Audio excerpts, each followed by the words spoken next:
Часто бывает так, что человек не сразу определяется с профессией, которой он бы хотел посвятить всю оставшуюся жизнь. Многие молодые люди мечтают построить военную карьеру, но не всем эта возможность предоставляется по окончании школы. Военный комиссариат Ингушетии совсем недавно получил возможность направления на военную службу по контракту молодых парней.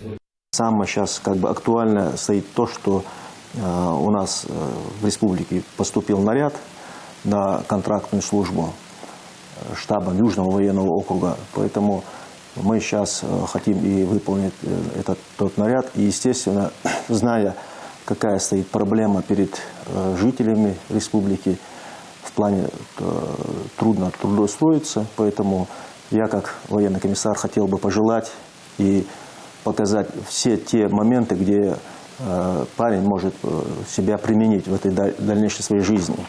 Довольно широка и география предоставляемых военкоматом возможностей. Желающим предлагают различные направления. Везде, где есть возможность, есть договоренность принести отношения, мы можем тоже рассматривать. Но помимо этого у нас есть места и в Новочеркасск, это все рода войск. Вот. У нас есть в Крым места, у нас есть в Севастополь места, у нас в Краснодарский край есть места. Опять же, есть и элитные части, это войска спецназначения, это сухопутные войска, ПВО. То есть желающие, кто себя видит в те или иные рода войск, я могу предоставить список.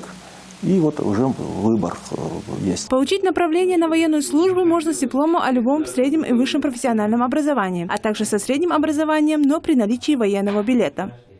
Материалы, необходимые для формирования личного дела, ты собрал.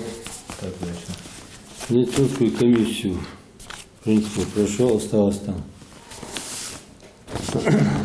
Военно-врачебную комиссию Военкомата Республики Ингушетия. После завершения медицинского освидетельства вы будете направлены для прохождения профессионально-психологического отбора, будет тестирование.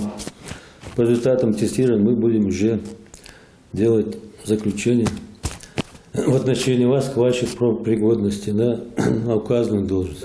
Адам Кадзоев давно мечтал о военной карьере. В свое время, окончив армию, молодой человек вернулся на родину и не раз пожалел об этом. Узнав от знакомых о такой возможности, на этот раз не стал упускать шанс. Собрав нужный пакет документов, он незамедлительно пришел в комиссариат. Предложили такую работу.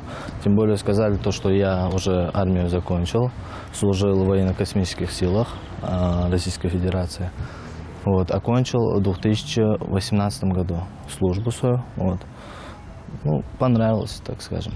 Искал в других сферах себя, но по душе пришлось вот именно вот армейское вот дело. Сейчас собираюсь устроиться в ПВО, противовоздушная оборона, но это почти одно и то же. Документы в основном вот, на прохождение физического отбора, профотбор, психологические тесты идут. Потом справки медицинские, ну, состояние здоровья и все. Там в основном ничего такого нет.